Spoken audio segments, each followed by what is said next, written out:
So I'm going to highlight the challenge before you see it. And the qualitative, it was consisted of a qualitative and a quantitative challenge. And the qualitative challenge is what new KPI is a strong indicator of competitive strength or competitive digital strength and long-term sustainability as measured through market share and sales for Lufthansa. And we layered that in with a quantitative challenge measuring the predictability of sales, so the ability to forecast sales for 20 weeks. So that was the key challenge. What you'll see today is the teams against that quantitative and qualitative challenge. They are focusing on the qualitative challenge today, as we've already measured the quantitative challenge. Thanks. Thank you very much. And now we're gonna have the main stars of the day on the stage. We are starting with the first team, UC3M, Team C. Give them a big round of applause.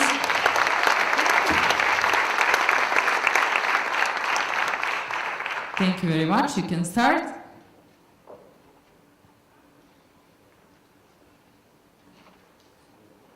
So, hi everyone, we are UC3M Team C.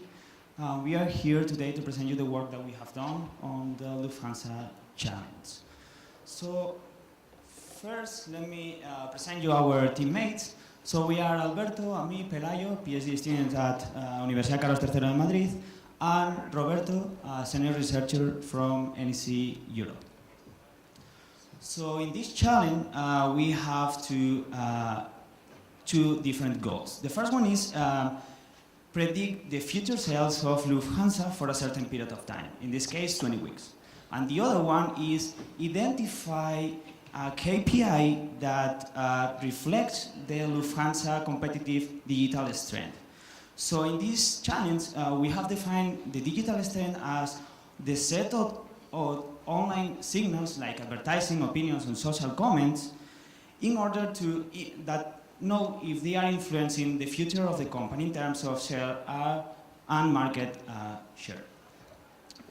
So for the first part, for the first goal, which is predict the future sales, what we have done is develop a model that only needs the previous sales of Lufthansa. So it means that we only need data that Lufthansa has.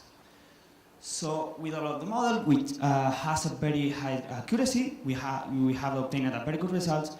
And also, it's very scalable, very fast, and we don't need very specific hardware requirements, so it's very cheap.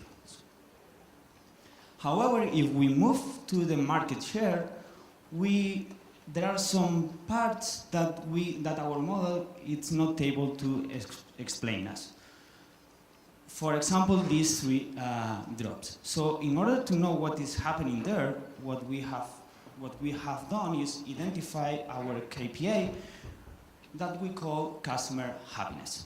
So the customer happiness in the beginning, customer happiness is the sum of the sentiment indicators of all the posts in social networks in a specific period of time.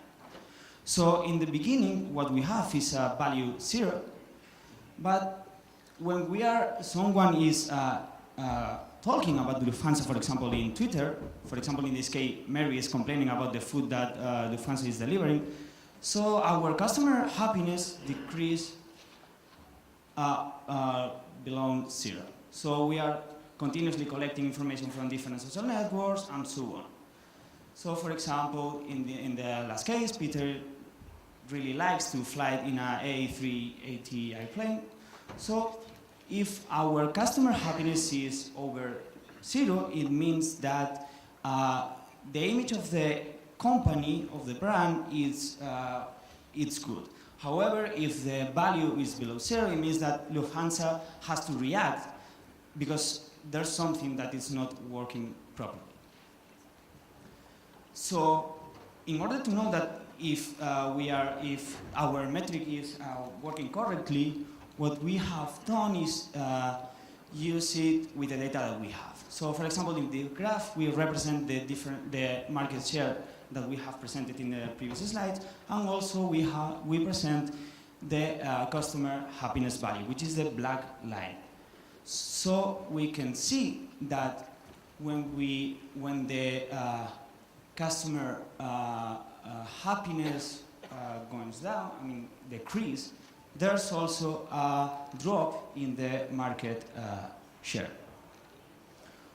Also, I mean, the point is that when we have a very high peaks, there's no lot of correlation. But when we have a long period of time with positive customer happiness, we can see that the market share, the sales that we are obtaining is increasing. So we are doing the correct things. So we can conclude that our customer happiness is a great indicator of future sales.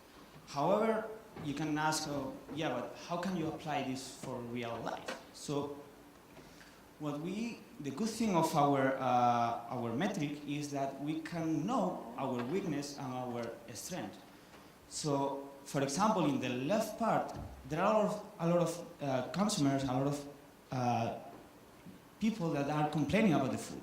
So it means that Lufthansa has to improve the food that they are delivering, or they have to work on it.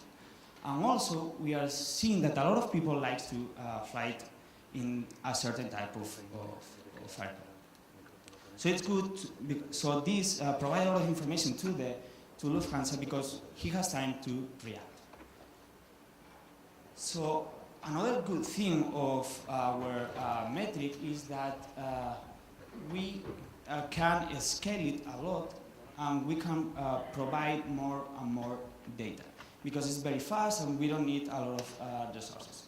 So also another thing that we can do is analyze by region. So we can see that, for example, in Germany the things are going well, but probably, I don't know, in Spain they need to improve certain things. For example, the food, or for example, because there are a lot of delays in the flights.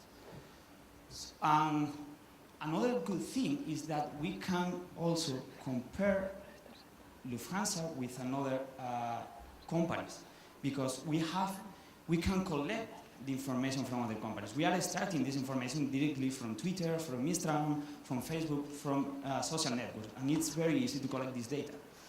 So, for example, in this case, we can see that, for example, food is more or less bad for all the companies, not only for Lufthansa. But we know that there are a lot of people complaining about it. So take advantage about this knowledge, and try to move this negative point to a strong one.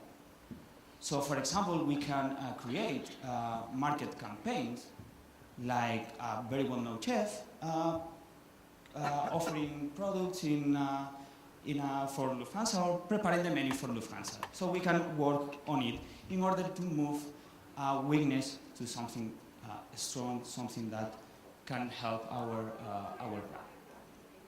And another good thing is that this methodology, this KPI, is not only for Lufthansa. We can apply it for other type of business. So, for example, hotels, restaurants, or technology in general. So that was all, and thank you very much.